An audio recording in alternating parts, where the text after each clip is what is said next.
We'll guide you through how to find watch reels on Facebook. If you find this useful, then consider subscribing and liking the video. It's interesting to go and see the reels that you've gone and watched, because perhaps you want to go and re-watch it, or perhaps you want to go and share it with somebody as you found it funny, entertaining, or educational. So we're going to guide you through this step by step.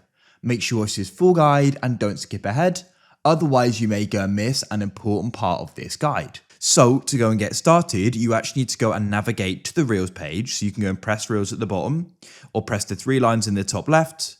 You can go and press See More, and you can scroll down and you can find the option for Reels and tap there.